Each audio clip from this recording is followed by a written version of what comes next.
amis, chers frères et sœurs dans le Christ, je vous remercie d'accueillir mon témoignage aujourd'hui. Je m'appelle Nicolas.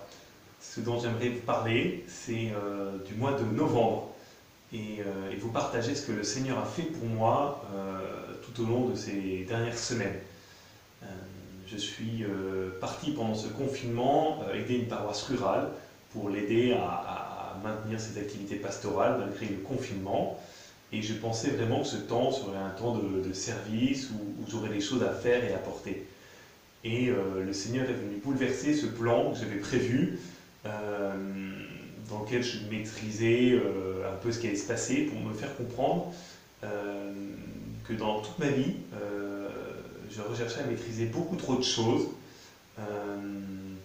à contrôler ce qu'il se passe, et à ne pas lui laisser finalement, à cause de cette maîtrise que je voulais avoir, à ne pas lui laisser sa place.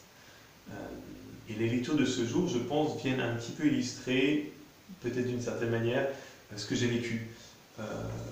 Le premier propos que j'aimerais vous partager, c'est du livre d'Isaïe.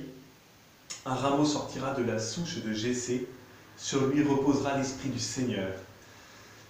Ce que je trouve cette parole vient nous dire, c'est que d'abord, dans une personne, si on reprend cette image du tronc de l'arbre, ce qui intéresse finalement le Seigneur, ce n'est pas forcément l'intégrité de l'être, ça peut être parfois simplement une petite chose, ici un rameau, un bourgeon, quelque chose de petit, et c'est ça que le Seigneur vient bénir, veut bénir.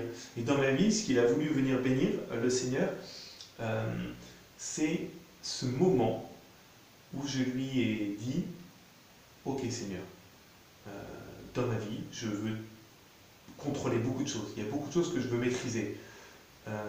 Parce qu'en fait, c'est important pour moi. Il y a ce projet-là qui est important, il y a cette personne-là qui est importante, il y a cette situation-là qui compte pour moi, et je mets beaucoup d'efforts pour que ça marche, pour que ça avance, pour que ça se passe comme j'en ai envie.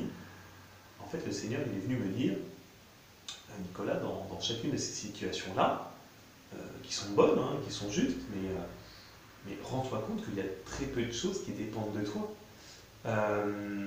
Rends-toi compte qu'il y a beaucoup de choses sur lesquelles tu n'as pas d'action, et en fait j'avais une tension à vouloir maîtriser des trucs sur lesquels je ne pouvais rien faire.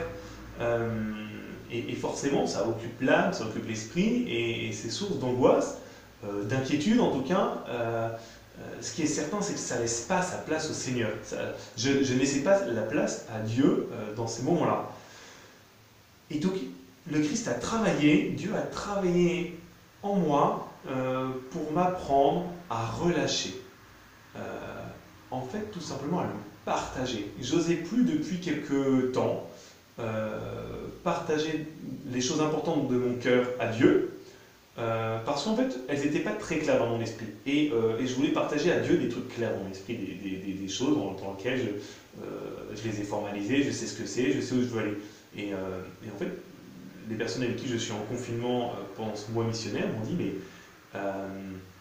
mais pourquoi t'attends pour lui en parler à Dieu? Descends de ton arbre, c'est aujourd'hui que Jésus veut entrer dans ta maison. C'est aujourd'hui que Jésus veut entrer dans ma vie. Et donc j'ai pris le temps. Non, en fait, j'ai pas pris le temps. Je suis allé vite à une adoration du Saint-Sacrement. Je me suis mis devant un genou et j'ai présenté au Seigneur tout ce qui comptait dans ma vie.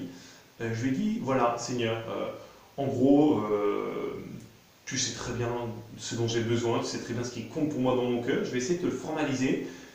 Et vraiment, je te demande, je te demande de venir bénir cela. Je te demande de venir le recevoir pour que toi, tu puisses agir sur ces choses qui comptent sur moi. Donne-moi la force, le désir d'agir à ma manière pour que je puisse faire ce que je dois faire, pour faire ma part. Mais sur le résultat, Seigneur, ça t'appartient. Viens, prends-le. Et donne-moi ton esprit pour que j'ai confiance, pour que j'ai le désir de sans cesse continuer à te donner ce qui compte pour moi, pour que je ne sois pas tenté de vouloir le reprendre. Donne-moi de ne plus vouloir contrôler, d'attendre de toi le résultat, d'attendre de toi le fruit de mon espérance. Et le fruit de cette espérance, l'Évangile me dit aujourd'hui que c'est la joie. Jésus exulta de joie sous l'action de l'Esprit Saint. Quand je reçois ton Esprit, Seigneur, ce que tu me donnes en échange, c'est la joie. Et je pense qu'en fait, c'est ça que le Seigneur m'a fait comprendre pendant tout ce mois, c'est que si je lui relâche les choses de ma vie qui sont importantes, Dieu va les exaucer à sa manière, et sa manière, ça va être d'abord de me donner la joie. Donc j'aimerais prier avec vous, et j'aimerais prier pour vous, voilà, pour que le Seigneur puisse venir bénir vos projets, vos vies surtout avant tout, pour qu'il puisse envoyer son esprit et que cet esprit vienne déposer la joie dans votre cœur. Seigneur, viens bénir chacune de nos vies, chacun de nos projets, viens les faire fructifier selon les désirs de ton cœur. Amen. Au nom du Père et du Fils et du Saint-Esprit. Amen. Soyez bénis, chers frères et sœurs dans le Christ.